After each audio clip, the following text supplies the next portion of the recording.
Good afternoon.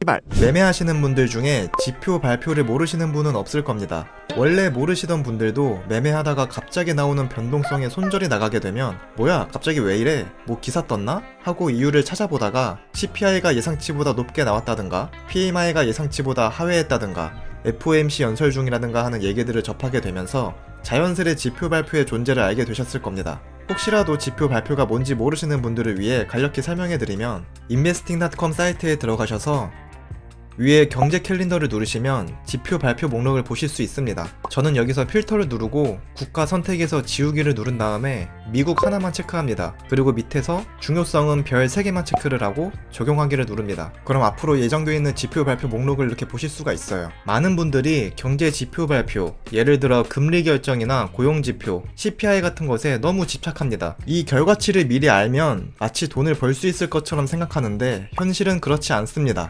발표된 결과가 좋으면 무조건 시장이 올라야 할 것 같고 나쁘면 내려야 할 것 같지만 실제로는 전혀 그렇지 않아요. 같은 지표 발표 결과라도 어떤 날에는 시장이 급등하고 또 어떤 날에는 급락할 수 있습니다. 이유는 단순합니다. 시장은 이미 그 정보를 반영하고 있을 수도 있고 투자자들의 심리나 포지션이 어떻게 쌓여 있느냐에 따라 반응이 달라지기 때문이죠. 그러니까 결론은 지표 발표 결과를 미리 알더라도 어차피 그 정보를 매매에 활용해서 돈을 벌 수 없다는 겁니다. 과거 지표 발표 결과와 그에 따른 가격 움직임이 어떻게 일어났는지 한번 직접 찾아보세요. 유의미한 통계가 안 나올 겁니다. 만약 유의미한 통계가 나온다면 그 통계 때문에 결국 다시 의미 없게 될 겁니다. 주식에서도 이런 일이 많죠. 기업의 실적이 예상치보다 높게 나오면 어닝 서프라이즈라고 해서 큰 호재입니다. 그래서 실적 발표를 했는데 예상치보다 높게 나오면 주가가 급등을 해요. 그런데 다음 해에 똑같이 기업의 실적이 예상치보다 높게 나왔는데 이번에는 주가가 급락합니다. 발표 결과는 같은데 가격은 반대로 움직여요. 이유는 여러 가지가 있겠죠. 이미 많은 사람들이 실적이 높게 나올 걸 예상하고 미리 매집해서 실적 발표 때 제로 소멸로 팔아치웠다든가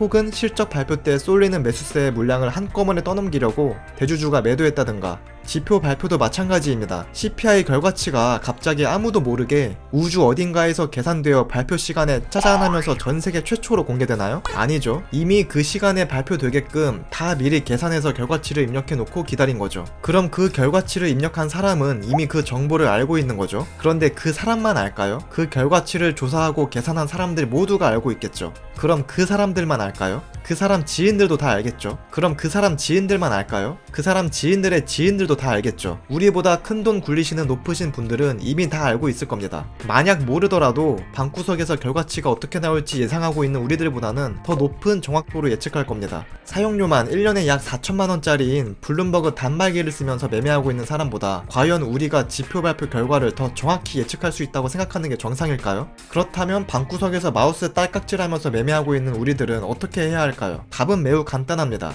그냥 차트를 보고 매매하는 거예요. 차트에는 모든 정보가 녹아 있습니다. 가격, 거래량, 패턴 등 모든 요소가 이미 반영되어 있죠. 차트는 그 자체로 시장의 심리를 보여주고 우리는 그 흐름을 읽는 법을 배우면 됩니다. 지표 결과를 미리 알고 있는 사람들도 그것을 토대로 매매를 할 테고 결국 지표 발표 결과가 나오기 전에 이미 차트에 반영된다는 겁니다. 발표 결과치와 가격 움직임에 유의미한 통계는 없어도 신기하게 발표 시간에 맞춰서 차트가 올라갈 패턴을 그린다든가 내려갈 패턴을 그린다든가 하는 유의미한 움직임은 보실 수 있습니다. 마치 누가 짝이라도 한 것처럼 차트가 상승 패턴을 그리는 도중에 갑자기 지표 발표를 하면서 급등이 나오기도 합니다. 그래서 괜히 지표 발표 시간에 맞춰서 그걸 보려고 기다리거나 FOMC 연설 보려고 잠 안 자고 그럴 필요 없습니다. 하지만 이걸 봐야 하는 사람들이 있어요. 이걸 봐야 돈을 벌 수 있는 사람들, 바로 유튜버죠. 지표 발표 때 나오는 변동성을 이용해서 자극적인 매매를 통해 시청자들을 많이 확보해서 돈을 벌려면 지표 발표 때 라이브 방송하면서 같이 봐야죠. 그런데 여러분들은 방송하실 거 아니잖아요? 그럼 그냥 차트만 보시면 됩니다. 물론 지표 결과들이 가격 움직임에 아무런 영향이 없다고는 할 수 없습니다. 장기적인 관점에서 보면 가격을 견인하는 요인이 될 수 있어요. 예를 들어 비트코인 ETF 승인은 비트코인에 아주 좋은 호재였죠. 하지만 정작 올해 ETF 승인이 됐을 땐 가격이 하락했습니다. 그 당시 ETF 승인 여부를 미리 알아도 어차피 돈을 못 버는 건 똑같았지만 그렇다고 해서 ETF 승인이 앞으로의 비트코인 가격에 아무런 영향이 없다는 말은 아니죠. 단기간에 가격 예측은 힘들더라도 장기적으로 봤을 땐 ETF 덕분에 가격이 오를 거라는 걸 예측할 수 있죠. 따라서 장기적인 관점으로 투자를 하시는 분들에겐 지표 발표 결과가 중요할 수 있습니다. 그런데 장기 관점으로 장기적으로 투자하면서 매일 지표 발표 챙겨보고 그 결과에 따라 매매 관점이 바뀌는 거라면 이게 장기 투자라고 할 수 있는지는 글쎄요. 저는 물음표네요. 그래도 지표 발표 시간 정도는 미리 알아두면 좋습니다. 그 시간대에 변동성이 평소보다 많이 생기거든요. 변동성이 생길 거라는 걸 미리 인지한 상태에서 차트를 보면 매매하는 데 도움이 됩니다. 지표 발표는 참고 자료로만 활용하세요. 지표 결과치에 따른 시장의 반응을 예상하는 것은 불가능에 가깝기 때문에 지표에 대한 분석은 간단하게만 하고 차트가 주는 신호에 집중하는 것이 중요합니다. 오늘의 영상 한 줄 요약, 지표 발표 결과에 집착하지 말고 차트를 보면서 매매하는 것이 답이다. 지표 발표에 따라 매번 시장이 예측대로 움직이지 않는다는 걸 꼭 기억하세요. 결국 차트가 모든 것을 말해줍니다. 최근 제가 발바닥 각질에서 들어갔던 이 롱 포지션도 이렇게 웨지가 나와서 들어갔던 거예요. 차트 패턴을 보고 들어간 거죠. 그런데 마침 그 시간대에 FOMC 연설이 시작하면서 급등에 나오면서 수익을 낼 수 있었습니다. 저는 FOMC 연설 이런 거 보지도 않았어요. 오늘 영상이 도움이 되셨다면 제 텔레그램 채널에 들어오시면 제가 더 많은 도움을 드릴 수 있습니다. 실시간으로 어디서 진입하고 어디서 익절하는지 모두 알려드리고 있으니까요. 제가 어떻게 매매하는지 궁금하신 분들은 영상 하단 내용란에 있는 타점 공유방 무료 입장 링크를 통해서 들어오시면 아실 수 있습니다. 그럼 오늘도 끝까지 시청해주셔서 감사합니다. 다음 영상에서 뵙겠습니다. 감사합니다.